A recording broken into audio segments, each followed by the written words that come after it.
A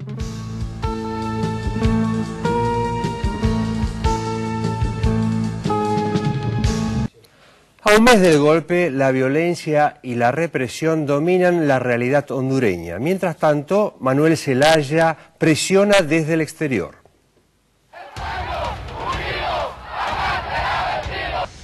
Esto no tiene ningún carácter de legalidad, lo que han hecho es un exceso. Yo fui nombrado por el Congreso Nacional. Retrocedan todos, retrocedan o no respondemos por nada. Miembros de las Fuerzas Armadas, ustedes son del pueblo, no se dejen chantajear, no se dejen utilizar, defiendan este pueblo. Luego del enérgico rechazo de los presidentes del Mercosur al golpe de Estado hace una semana, la situación institucional en Honduras ingresó en una etapa de intensos movimientos que preanuncian una definición. 30 días, el pueblo sigue de pie resistiendo y van a pasar más días y va a seguir cada vez fortaleciéndose más la dignidad nacional. Ellos han querido darle vuelta a la opinión pública, ni nacional ni internacional no han podido.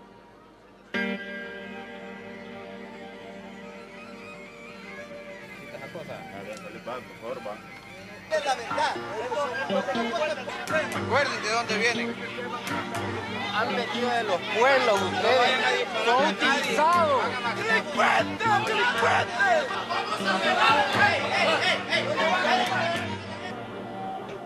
En coincidencia con el primer mes transcurrido desde la asonada, la condena internacional se extiende cada vez más y los jefes de Estado de las democracias del mundo aprovechan cada foro multilateral para expresar su rechazo a los golpistas, aunque con diferente tenor. En ese sentido, se manifestaron las Naciones Unidas, la Organización de Estados Americanos, la Unión Europea, el ALBA, la Comunidad Andina, los países no alineados y el Grupo de Río, entre otros. El gobierno de Estados Unidos zigzaguea entre la defensa del orden democrático y la presión para que Manuel Zelaya acepte un gobierno de coalición con los rebeldes. Mientras, el embajador en Tegucigalpa, Hugo Llorens, sostuvo que su país solo reconoce como gobierno de Honduras al del presidente Zelaya.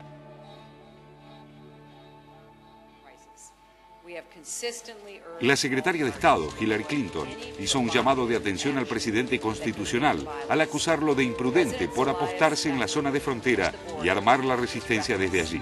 Como ustedes saben, ese es el gobierno que Estados Unidos reconoce. Entonces tuvimos, como dijo el encargado de negocios, una oportunidad de hablar del panorama político y la forma que está trabajando la comunidad internacional para restaurar la democracia en Honduras.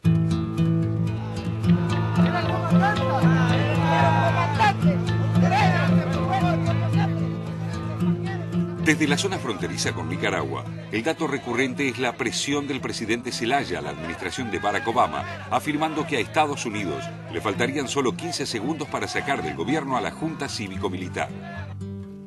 La controversia más notable gira en torno a la aceptación o no de la propuesta del mediador y presidente de Costa Rica, Oscar Arias, luego del fracaso de las reuniones en San José. El documento propone un gobierno de coalición y amnistía para los golpistas. Pero el escrito de 7 puntos estanca la posibilidad cierta del retorno del gobernante derrocado.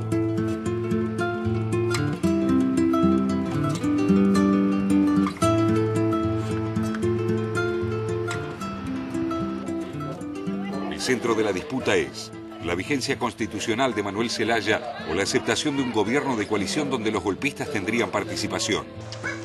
La misma incertidumbre se palpa, aunque con más agitación, en la frontera con Nicaragua, donde el presidente Zelaya plantó su base de operaciones rodeado de militantes y seguidores.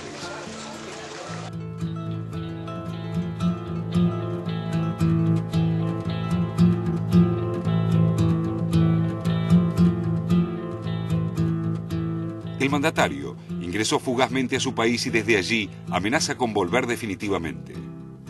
Fuentes diplomáticas en Tegucigalpa admitieron que Micheletti nunca aceptará el plan de acuerdo de Arias, pero evitará rechazarlo abiertamente, pues busca ganar tiempo para que llegue la fecha de las elecciones y asuma un nuevo gobierno. Donde yo tenga que retirarme lo hago con todo gusto, pero que tampoco se vaya a regencia a Honduras, menos como gobernante. Si él quiere ir a los tribunales, bienvenido, porque ellos están entrando. Los estados democráticos del subcontinente advirtieron que no reconocerán los comicios si son realizados bajo el gobierno de facto. ¡No tenemos miedo! ¡No tenemos miedo! ¡No tenemos miedo! ¡No tenemos miedo! ¡No tenemos miedo!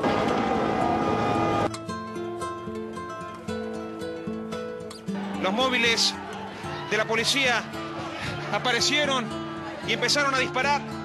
Las fuerzas populares de Honduras volvieron a las calles mientras se mantiene la situación de emergencia humanitaria y el toque de queda en el oriental departamento del Paraíso. Mientras el mundo está buscando cómo revertir ese golpe, ellos siguen asesinando a los miembros de una sociedad pacífica como es el pueblo hondureño.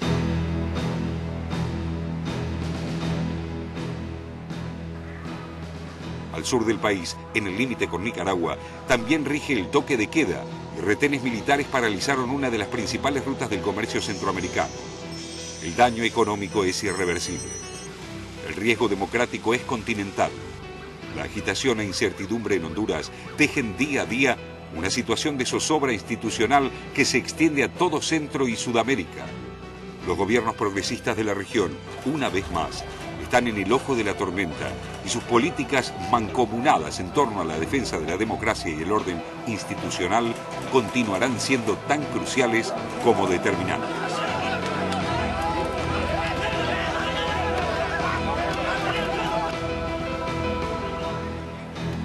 Le venían pidiendo señales a Estados Unidos en relación con lo que tiene que ver con el golpe en Honduras. Digo, señales un poquito más, más firmes, ¿no? Más estrictas y demás. Esta semana hubo varias, lo veíamos en el informe, que el embajador Llorens, que es una de las cosas cuestionadas, porque todavía hay embajador de Estados Unidos que no se retiró y que sigue en Tegucigalpa, pero que se corriera hasta Nicaragua para encontrarse con Zelaya, cayó horriblemente mal en el gobierno de facto y cayó bastante bien entre los que venían pidiendo precisamente señales, igual que esas 4 visas diplomáticas que se revocaron, si bien no queda muy claro a quiénes, pero se sabe que esos funcionarios que fueron en su momento puestos por Zelaya y que después se le dieron vuelta, digamos. Son buenas señales, todavía falta. Sí, todavía no dicen que es un golpe de Estado como lo hablábamos la semana pasada, que la sección esa 7008, creo, la cláusula fundamental para que efectivamente corten las relaciones económicas en lo profundo. Y tal vez habría que ver con Raúl, que conoce más de estas cuestiones económicas, cómo se afecta a un país, ¿no? Cómo se hace para bloquearlo realmente, para cortar el flujo de los bancos, si efectivamente se puede concretar